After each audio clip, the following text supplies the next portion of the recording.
Hey, everybody, welcome to our National Wrestling Coaches Council's Heads Up podcast. I'm Mike Clayton with Mike Haggerty. I can never do the finger right if you're watching YouTube. Coach Haggerty's here, and we've got two great special guests from Idaho. Valerie Johansen, who's been working on her silver certification with us at USA Wrestling and brought up some great ideas that we wanted to share. And Casey McLaughlin, one of the administrators at their school, that has just been doing a bang-up job of making sure that implementing women's wrestling into the community is done right and is done well. And just so excited to have both of you with us on the podcast. Before we start the podcast, I want to talk about a great new app from one of our sponsors, American Scale. And I think most of us that have been on this podcast, they've seen the tournaments that we run at USA Wrestling. They've seen the American Scales at the events. But now American Scale has developed a free weight management app for coaches that goes along with their scale, and it just connects to a PC with a little dongle. This app does weekly weigh-ins with graphs, before and after practice weigh-ins with net weight loss. It's really cool. The app also generates a QR code for each wrestler so that they can scan the QR code. It brings up their profile, then they stand on the scale, and then the scale sends the weight to the app.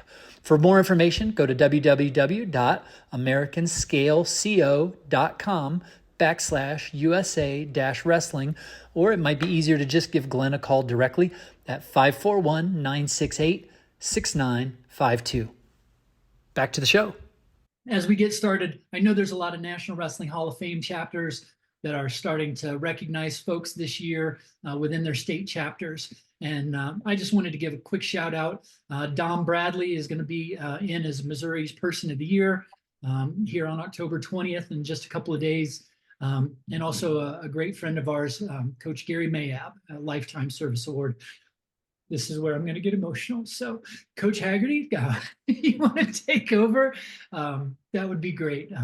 I know. Yeah, no, I really appreciate that, Mike. I think that's great to acknowledge those folks that are going in. Obviously, Gary is going in here in Missouri.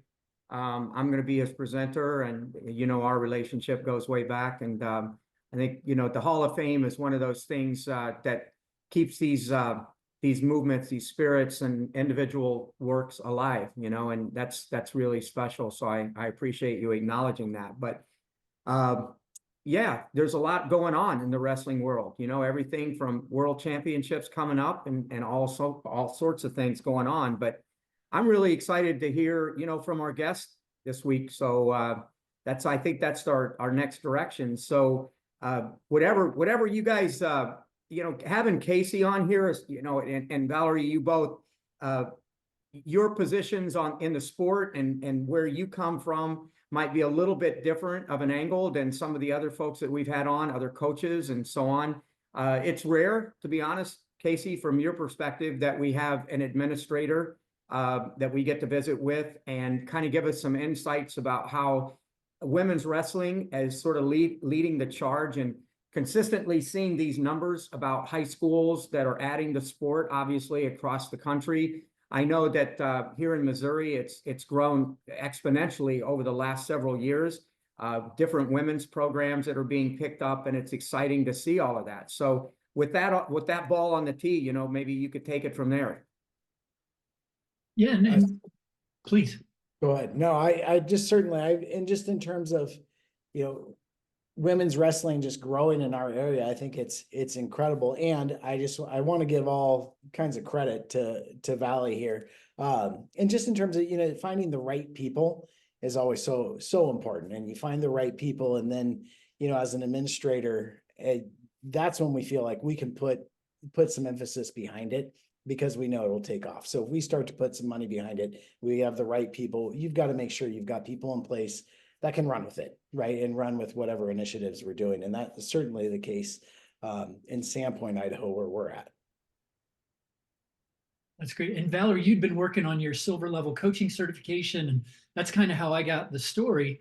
And you were just talking about how much support you had. And I was like, well, we need to talk about this because now with so many programs growing, what does good look like? And would love to kind of hear the two of you kind of talk about that perspective of, Valerie, what did you appreciate from the administrative level that they did to support you? And administratively, Casey, what has made Valerie the right person for that spot And Valerie, why the growth in your own self as a coach and the willingness to start that silver level? And did I just ask too many questions? No.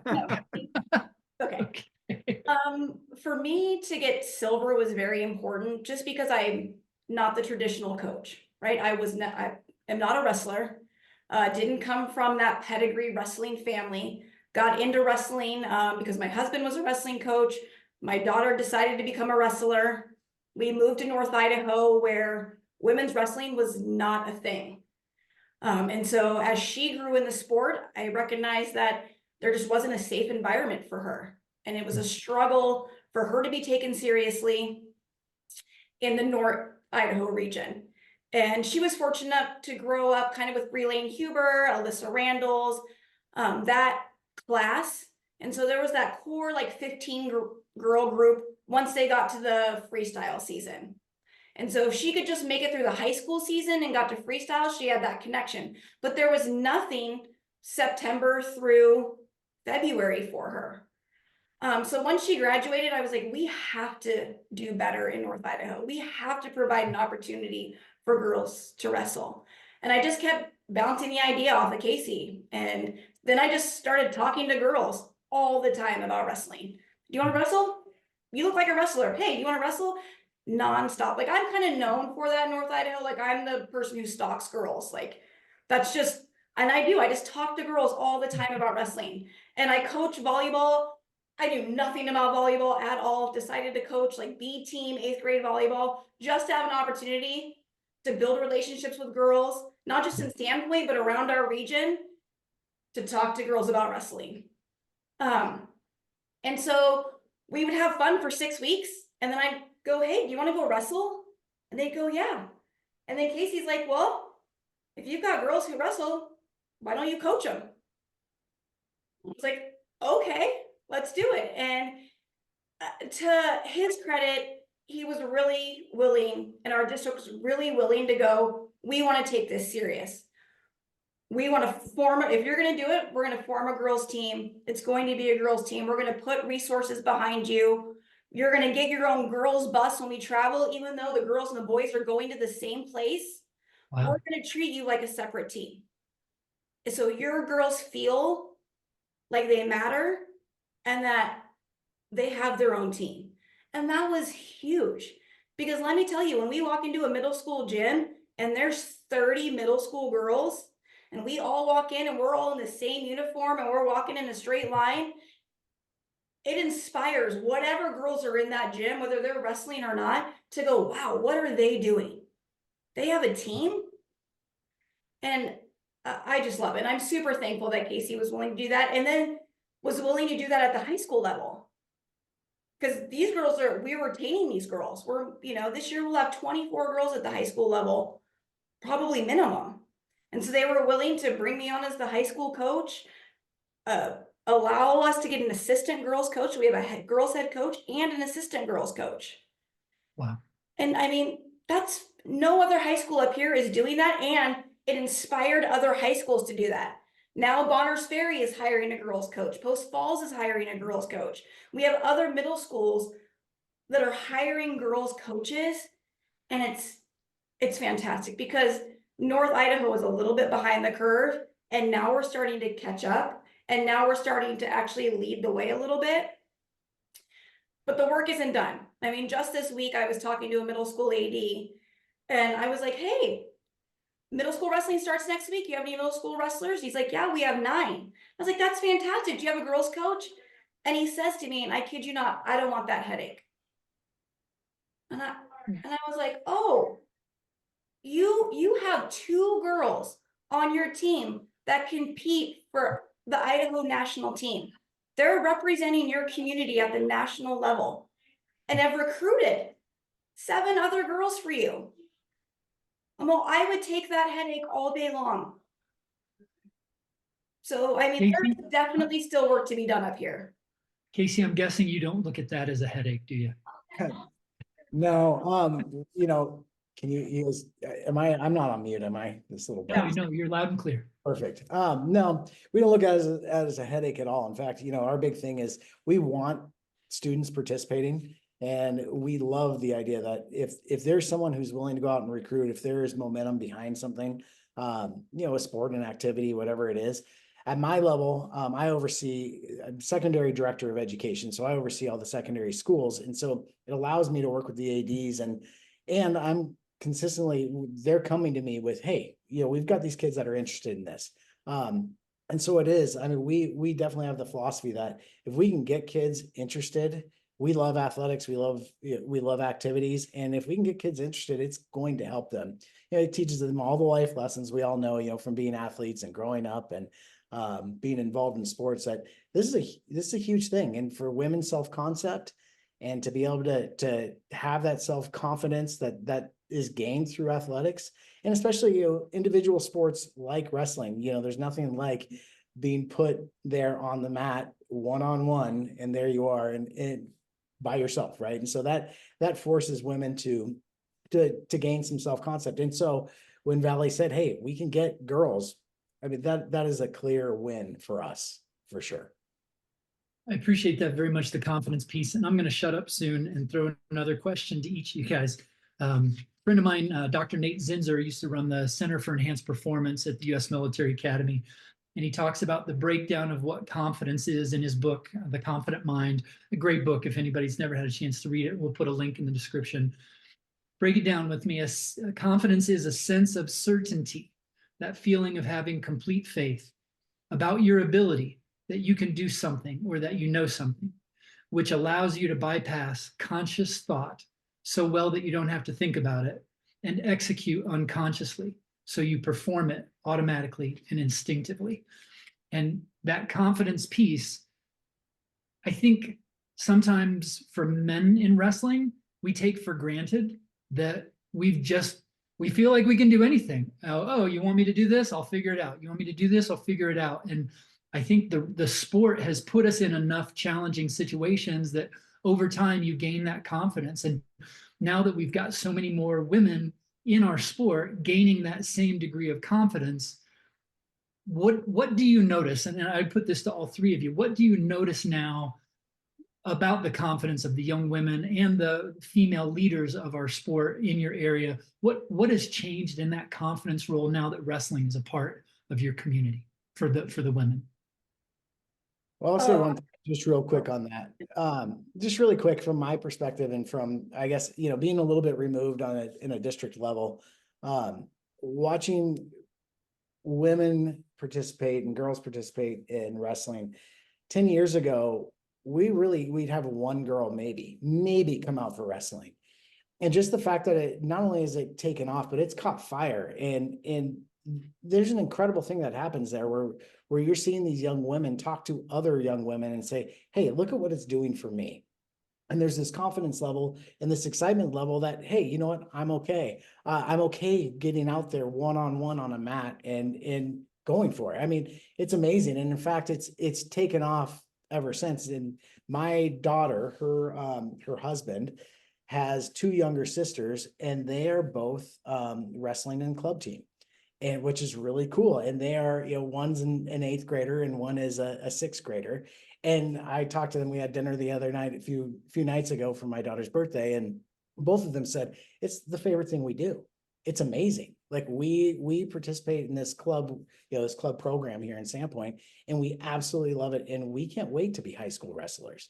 And so there's this amazing sense of self that is coming out of it. So just from my perspective and from being a little bit removed, it's taking off and it's catching fire with more and more girls. That's awesome. Yeah, and Valerie, what you noticed? Yeah. I noticed that it just bleeds out everywhere, right? In the classroom, especially, right? Because they walk different, right? When we're giving those opportunities for athletics and wrestling specifically, that safe environment, right? When girls feel safe and women feel safe, they feel confident. Those two go hand in hand. They're just married together. And so we provide that safe opportunity for them to compete. Confidence is right there. And then that goes home with them, that goes into the classroom, and then we start to see their grades improve, right? We start to see their relationships with their parents improve, with their friends improve. Now they're holding their teammates accountable. It's so inspiring, and it's just great to see girls come in at the freshman level going, maybe I'll just wrestle for a while. I don't know if I'll do it in college. To junior year, they're filling out recruitment profiles, and this is what I want to do, and how can I get to the Olympic Training Center, and how do I get on Team Idaho? And just to see the progression as they grow in wrestling, their goals are changing, and it's so inspiring and just so fortunate to see that happen here, and in our sister schools up in Bonners and Lakeland and Post Falls, and because we get to see those girls all the way from middle school up, see the progression and how it's growing and how they're changing and becoming more comfortable and confident in the sport. I think just from my perspective, Mike, since you threw it out to all three of us, and I'm of all three that you've spoken to here, that's probably the less educated in this area, but with our women's programs, but I can certainly tell you this. I believe that there are two phenomena taking place, and I completely agree with Casey and Valerie on this, that from an individual perspective, that it does build the confidence in these young ladies. I've noticed that, the girls, the few that I had an opportunity to coach at Blue Springs, you could see the individual development. And now I think it's sort of like a brush fire that's taken place, and it's caught on. And now there's the element of just simple momentum behind this movement. And now you have people that, openly were probably willing to object to women's wrestling 10 years ago, that now are on the bandwagon, and they believe they've had a complete shift because they've seen the value and what it brings to these individuals in their lives. And so I see it sort of at a baseline with the individual movement, but then I also see this phenomenon that has taken place with just this, I guess, for lack of a better term, that there's just kind of an overwhelming presence of a wildfire that's taken on. And from community to community, and then state to state, it's been just this huge amount of growth, and there's an excitement behind it, probably like nothing I've ever witnessed in the sport across the board. And, men's wrestling was fairly well established when I first started as a high school athlete. It wasn't anything that was unusual for men to have a program or boys to have a program. So it wasn't that big of a deal if a school added it, or a state sanctioned, another class for boys wrestling. It wasn't that big of a deal. But now it's like for women's wrestling, and at the pace, I guess, that's the other part of this, how fast it's really caught on is just phenomenal. It's like, I wouldn't have guessed that 10 years ago that we would have seen some of the developments that we've seen in this sport. And, there's been some great leadership behind the women's movement. There's been some, administrators like Casey that have been open-minded to really open the door for some of these opportunities. And it's just like, that's what's exciting to me. It's like, it's taken on an entire life of its own. I'm intrigued. Joan Fulp and Andrea Yamamoto have really done so much to help drive opportunities in so many states and in this growth. And I consider them both mentors to me in this movement in a coach education space, to have people that are there to continually not just remind you, but then to also support how we educate and how we make sure that we're accessible for all. Our next Silver College is going to be in Spokane, Washington, in April 2nd and 3rd, around the Women's Nationals. And a lot of that is because Joan had encouraged me to say, how do we get more women involved in the Silver College in that additional certification level? And so talking with Tony Black in membership as we're getting ready to set the event up, the question came up, how many women are going to be coaching at Women's Nationals? Are we going to have enough women to have enough women at the Silver College just before the event? And so we looked at the statistics, and I'd be interested to see from the panel, how many women do you think are registered to coach at women's nationals? What percent of the coaches are going to be women coaching the women? What are your Well, thoughts? well, I have been at all the women's nationals in Spokane the last 3 years, I think, 2-3 years. I would say 25% were women. Any other guesses? I wouldn't even know where to start. I'm kind of like Casey. I'm not real sure, Mike. Wait, is And that I all got a age feeling levels? that we're going to be Yeah, surprised. and yeah, you're almost right on 22%. Yeah. And in year to year so far, there has been about the same number. I think it was 21.8 and 22.1. So we really have not seen year to year in just the last 2 years much growth in women coaching women, which, right, this brush fire of young women joining our sport has also created a gap. And that gap is women to be able to fill those roles. And that's a big part of why the intentionality of what Casey and the community have done to make sure that there's a woman coaching the women's events. And that's not to take away from the men who are giving their time and their passion and their love for this sport to these young ladies, because right now that is critical, that there's someone that can step into that role. But how critical is it to have a woman in that space, whether head coach, assistant coach?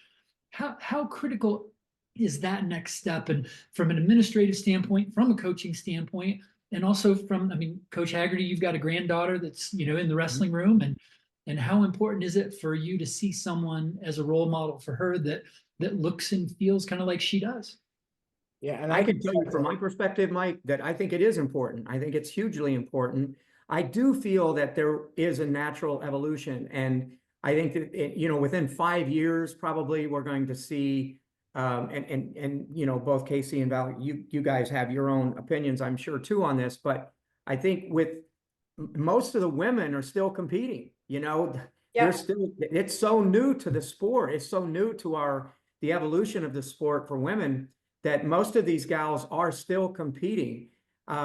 It takes a few people to step away and to say, okay, I'm done with it. I'm ready to go to that next, generation. I want to be a coach. And the market certainly hasn't saturated at that pace yet. But I think it's coming.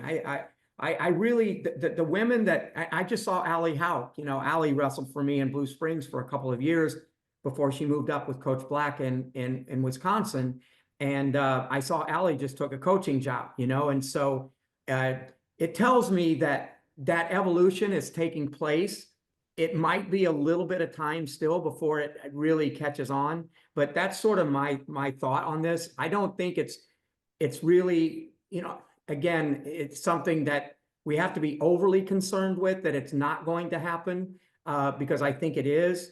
And again, the Silver College and taking the advantage of the opportunity to work with the women. And Mike, to your credit, what you've invested in the women's programs, heck, probably half of our guests over the course of the last 2 years on this particular podcast have had some relationship with the women's programs. So the word is getting out. I think there's an intentionality of the women joining on board. So with I guess maybe 3 to 4 years, those numbers hopefully change from that 22%. We're pushing close to half of the women are being coached. And I don't know how many are maybe sideline coaching, maybe they're going into the rooms. They're not actively considered technically the head coach or even an assistant coach, but they're being involved. They're involved at some pace. And we see some of that even in our club here in Kansas City, that, there's women that come in and they work with the girls. They're not official coaches, really. They're still competing themselves, but they're also attracted to that part of it, of giving back. Yeah, like up in Sandpoint, I have numerous girls. My daughter comes in, I'll do some guest coaching. I've had some former Team Idaho girls come in and do some clinics and guest coaching. And I think, like you said, Coach, that gap is going to close probably in 5 to 7 years, right? Girls will start coming back to their communities after they've graduated college. And I definitely think they'll start taking on some of these high school and middle school coaching roles. But for now, I think there are plenty of women who know the sport, like myself, who are just so intimidated to get in the corner and get in the room and get on the mat.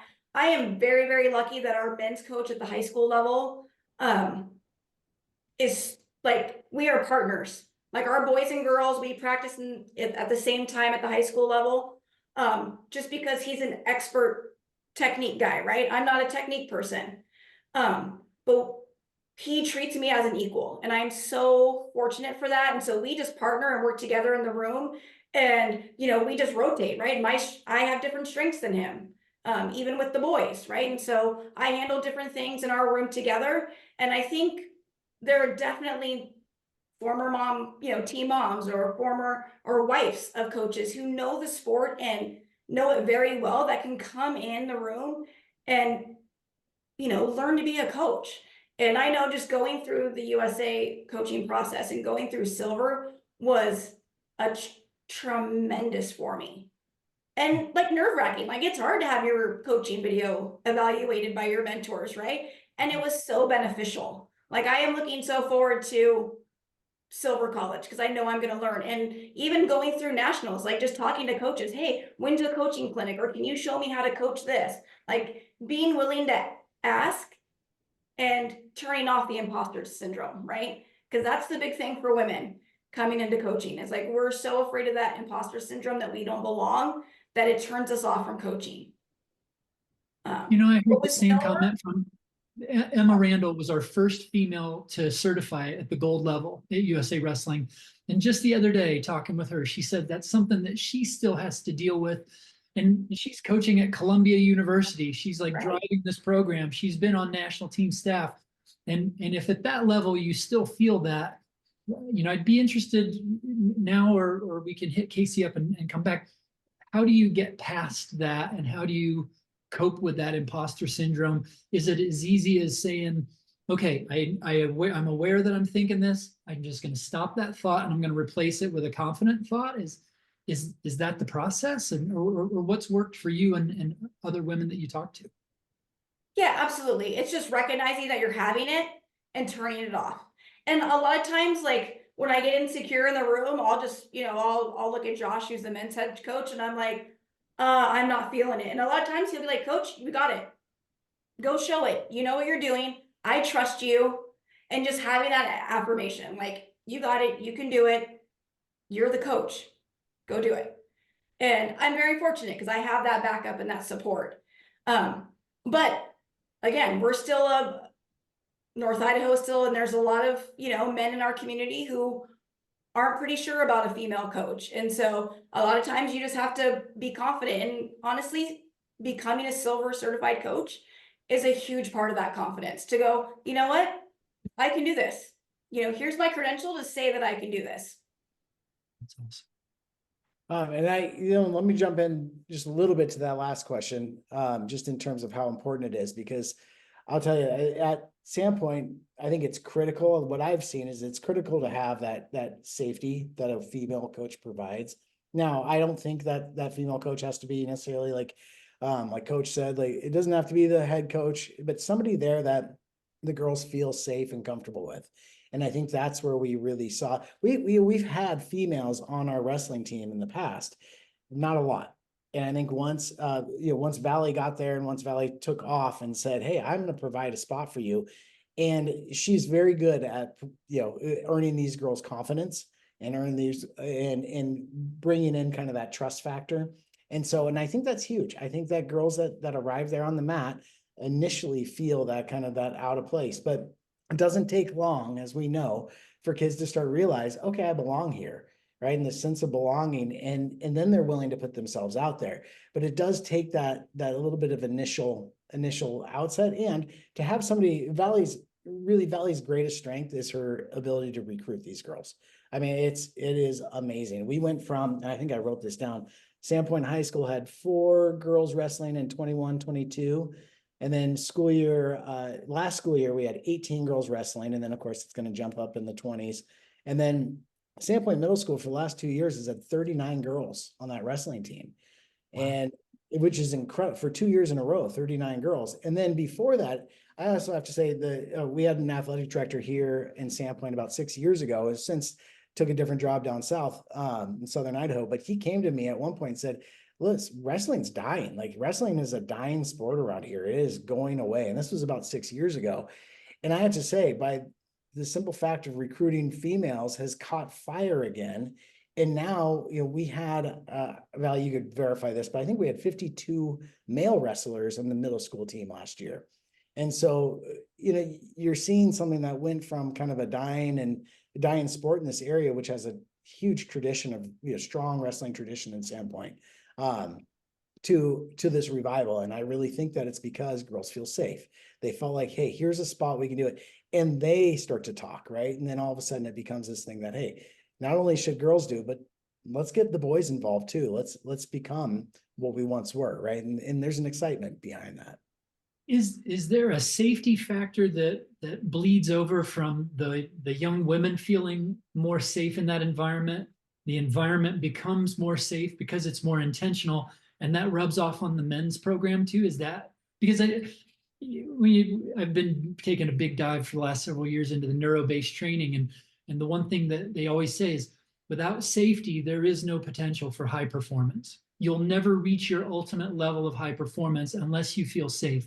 So when we're yelling at a kid and criticizing them when they come off the mat for making a mistake, then that's harder for them to feel like they can be their best. And maybe the best of what women are bringing to our sport is the safety piece, maybe that we all get to feel a little bit more safe. Oh, that's very good. I think so. Especially because most of our programs are at the high school level are together still, right? Most of them that I know still practice together. We still travel together. So I think that safety piece is cohesive. They're feeling, both of them are feeling that, the boys and the girls are just feeling that overall safety. And I know in our, we are not a yelling program at all. Like, we are not beating down kids. We're not screamers. The men's coaches aren't, we're certainly not. And I think they just all feel that together. You feel that safety in the room as a whole. I think those are really good points. One of the things that I would mention, I think this is a good kind of opportunity maybe to toss this in, is that whether it's girls or whether it's guys, when I used to hear about safety in a program 20 years ago, it always sort of defaulted in my own mind to physical safety, like thinking about the mats being in a particular place, that there's no electrical cords that are, exposed around the perimeter of the mat. There's no glass casings that, display cases that a kid could fall into. And now, safety has really taken on this element of exactly, Valerie, what you were mentioning, just the safety that you're okay to come into this environment and make a mistake. You're okay to come in this environment and enjoy yourself amongst other people that are doing the same thing. It's not necessarily the physical safety element, but it's the emotional element, it's the mental element of safety that is so critical. And I do think that you alluded to that earlier as well, is that to me is probably something that is much, much more attractive to our female friends that are in the sport. I don't know how, I think guys are kind of catching on to that too, because we're seeing a new generation of coaches. They're not the screamers. They're not the guys that are, the better coaches are, at times we all kind of lose our crap, but at the same time, I think it's been minimized over the years to create that safe environment that this sport, it used to be just drive, and whoever could outlast the last person yelling kind of was the person that was considered the coach's coach. And that is so far removed from the truth now. It's like, you see that, there's so many great examples at high school and college programs, our club programs, of coaches that create that safe environment, that kids are willing to try different things. Our sport's grown from that. I think that's a really important element, and both on the men and women's side. Yeah, and I will just back that up, because I think you're exactly right. I think that what we're seeing here is that as the girls feel more comfortable, the boys feel more comfortable, right? They know that, hey, if she can step in and find a spot where she belongs and can get encouraged and can grow through the pain of not being very good at first and then figure that out. That becomes safe for other girls and other boys to say, all right, I might as well give this wrestling thing a shot. Right. And I've always said it, wrestling is one of the great equalizers, right? There's a spot for every kid. I mean, every weight class, every single kid can go in and give it a shot. Which is amazing. Casey, I had a question specifically for you. If you were to create a template for like administration of how to, number one, your acceptance, obviously you have a background in the sport, but for those that don't, or maybe those that are sort of lukewarm from an administrative perspective, what is the template that more people could follow if you had advice to coaches out there, how to introduce it or how to get the women's side more accepted in communities, maybe where it's not so accepted at this particular time? What would that template look like for you? Well, first of all, I don't have a background in the sport. I have a background in coaching sports. Right. Yep. But what I would say is that you finding that right person, and in terms of I would find a female in terms of wrestling. And I think that's really important. And hopefully, I think we hit gold with Valerie, to be honest with this, in this case, because she's somebody who's in the school and who sees the students every single day. And I think that's incredibly valuable. And I do support, and I would absolutely support, wrestling or any other sport that had a mom maybe who was outside or an older or somebody that was involved and not even in the schools. But I think there's an incredible value by having somebody who actually is working within the school, because she's working at the middle school every single day. Those girls see her, she sees them in the hall, she recruits them. They feel value when asked, right? There's such an incredible piece to that of just saying, hey, you know what? Why don't you just come out and give this a shot? And those girls feel incredible value by just that ask is major. So I think more than anything, finding the right person and finding somebody who can be an advocate for girls and who girls know that, hey, this is a safe person. Like, I'm okay to do this. I think that's the number one thing. Now, that can be anybody, but I think it's exceptionally powerful to find somebody who's working daily in a school, for sure. Now, other than that, Valerie also has a passion. Her daughter, of course, wrestled, and she mentioned that. And so that passion piece, I think, is also huge. And she definitely possesses that. It's crazy cool.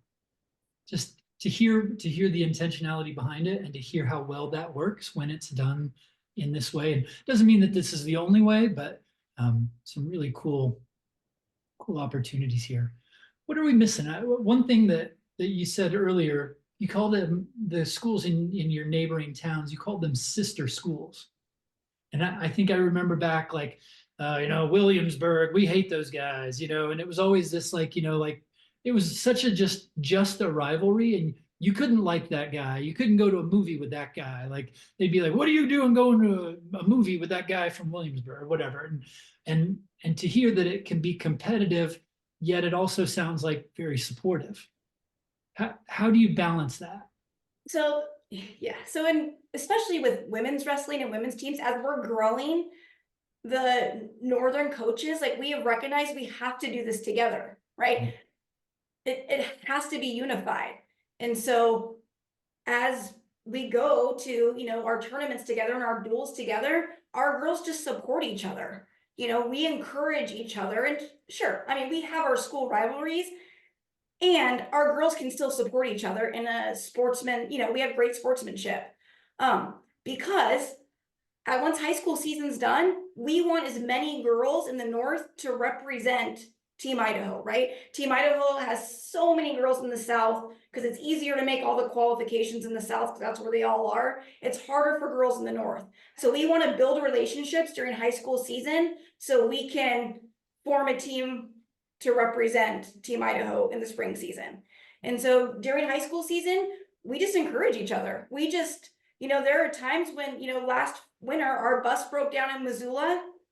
And we were at Bonners Ferry, and it was coming, we were at the Hellgate tournament in Missoula, and it was coming down to Sandpoint, Bonners Ferry, the last, last duel, the heavyweights were going, and whoever won was going to win the championship. And our bus broke down, and we looked at the coaches and we're like, oh, we need a ride home. And if Bonners wins, they're going to be the champions. If Sandpoint wins, we're going to be the champions. And they're like, okay, well, it depends on who wins. And we ended up winning. They still were gracious enough to give us a ride home, but that's the type of thing. We just support each other up here because we have to, because it is so important to us as coaches up here in the North that we grow this sport.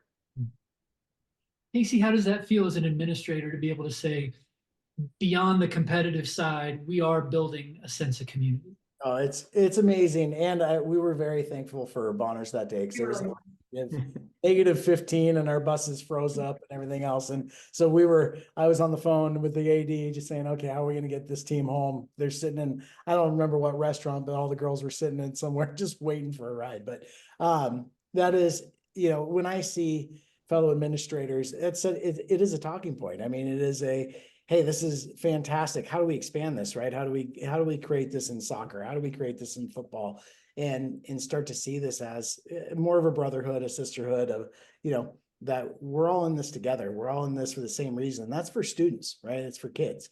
It's for people to grow and gain and being humans, right? And helping each other out. So, and I would say just to add on to what I had mentioned earlier about the template, Coach Haggerty, part of that too is that the district that you're in or the school that you're in has to be willing. You really do have to be willing to put some money behind doing it.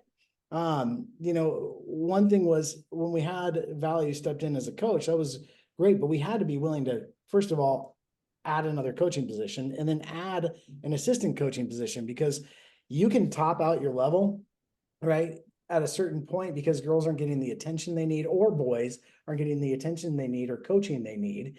And so you can top that out. So you've got to be willing to say, okay, you know what? If you hit this threshold, we will add another coach to you. We're not going to let this just kind of die, right? We're going to add to that.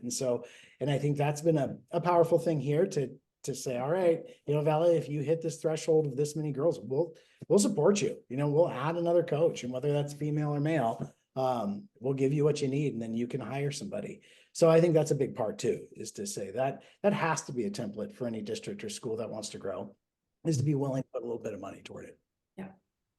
Valerie, bending back just a little bit ago, you talked about the Silver College that you're thankful for, and that it's been something of interest that maybe, what could you share with us in regards maybe specifically that you have drawn from your experience being in the Silver College right now?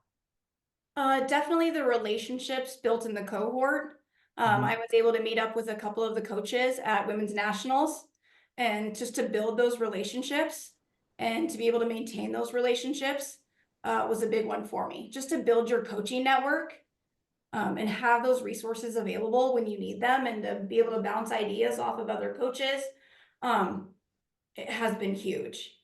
That's been a big one for me. And our men's coaches took the teal course, right? Like, hey guys, I need you to take the teal course. It's important to me as a women's coach. It's important to all of our female wrestlers. Will you guys take this? And then they took the teal course.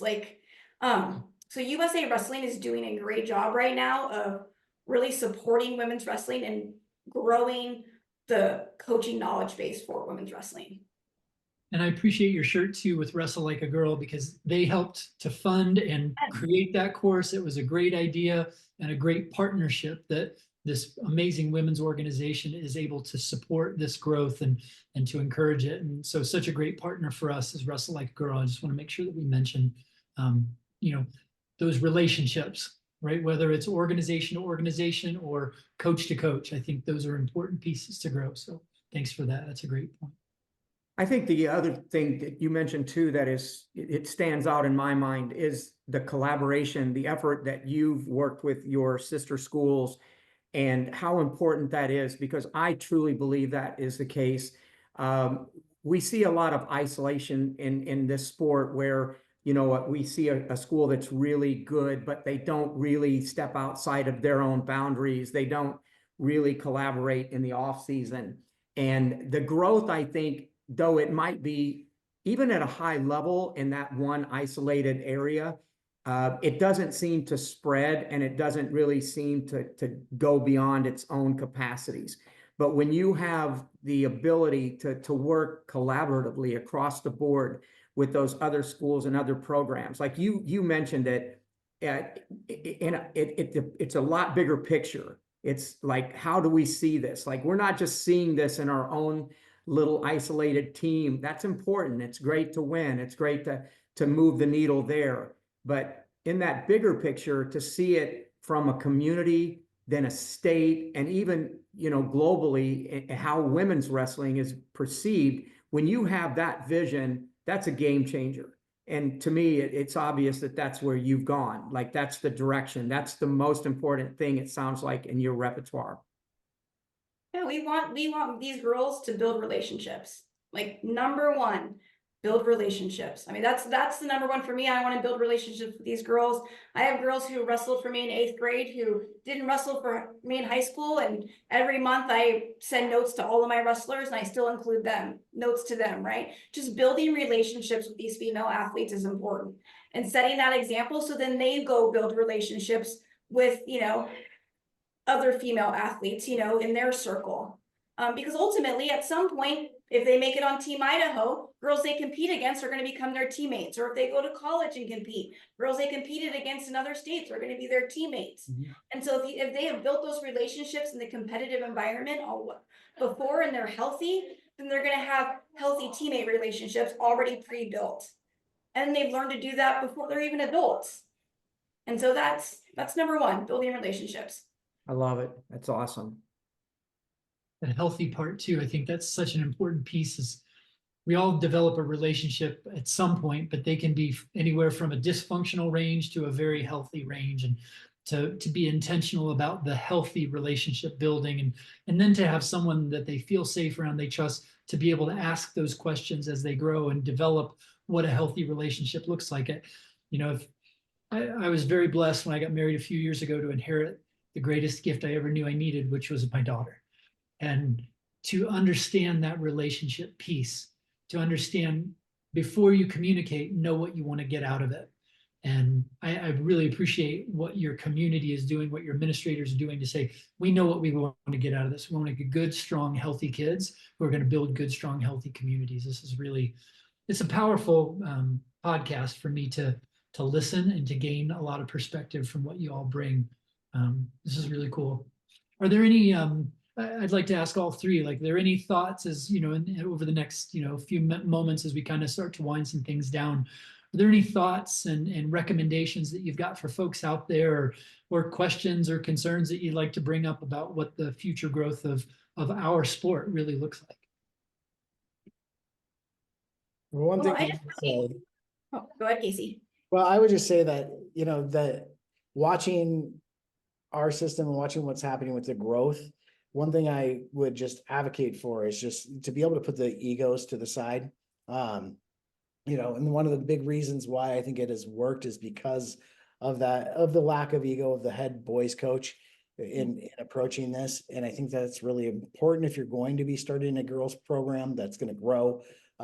It's just that a willingness to allow another coach, in this case, you know, hopefully a female coach, but another coach in another program to come in alongside you. And that does take somebody who's strong enough to be able to put their ego aside. Yeah, I absolutely second that.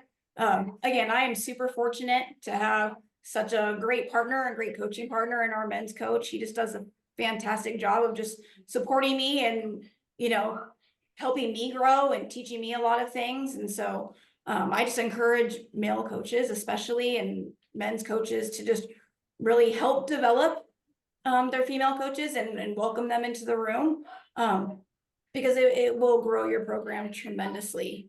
And then I encourage administrators not to set the, well, we'll just wait and see. Like, just say, hey, we're going to do it. Because if you just say you're going to do it, I promise you, your programs will grow and the numbers will be there. Valerie, you might have mentioned this or touched on it, but I'm gonna ask you again, maybe to elaborate. What do you see as been your biggest challenge up to this point as a coach, a young woman in the sport, like you mentioned that you didn't have a competitive background? What has been the biggest challenge?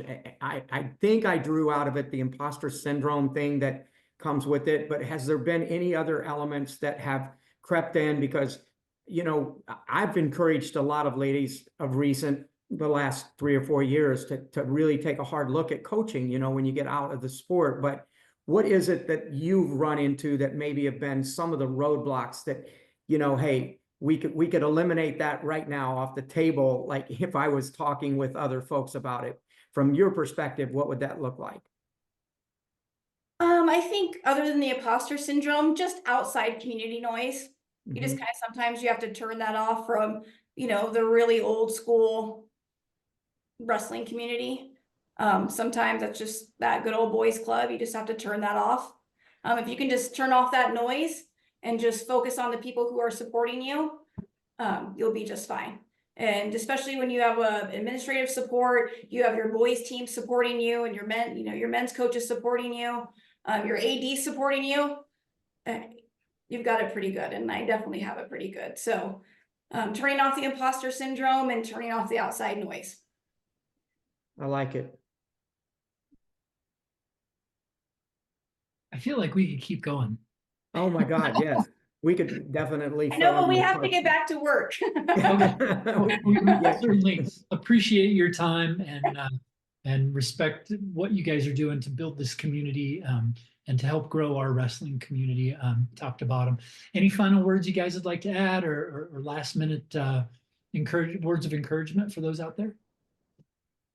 Please, female coaches, get to Silver College in April 2025 in Spokane, Washington. I know a couple of guys on this call that'll be there, right, Mike? That's right. At least two of us. Casey, Yes, you're at least welcome two to of us come will be over. there. There's three of us. Three of us will be there. Three. Three. I love it. Well, and I would just say for any admin or any administrators who are worried about it, jump in. And, you know, it actually does help your boys program a ton. We've seen incredible growth. And like I said, 6 years ago, the athletic director came to me and said, wrestling's dying. It's going away around here. And it is now turned that corner, turning around. So it's amazing. And that's really, I do believe it's that creation of a safe spot and that creation where every student feels like, wow, okay, that's something I could do and I can jump into, because, you know, if they can do it, I can do it, which is pretty incredible. And I'd just like to close by saying, Casey, Valerie, thank you for what you do. We really appreciate it. I know a lot of folks out there would echo that same response, that they are, you know, this is very motivating to see that people's energy behind the women's movement and getting more programs involved. If they ever needed to, could they reach out to you maybe and you could help them or give them some advice, or is that something that's doable? Sure. Yeah, absolutely. Thank you. Awesome. Thank you guys. Appreciate it. You guys are the best. Thank you for sharing some great stuff with us and for all of us from the Heads Up podcast, and appreciate what you're doing out there to support our kids and to create a healthy, high performance environment and a healthy participation based environment. So thanks for tuning in, and we look forward to seeing you again next time. Thank you all so much. Appreciate you. Thanks.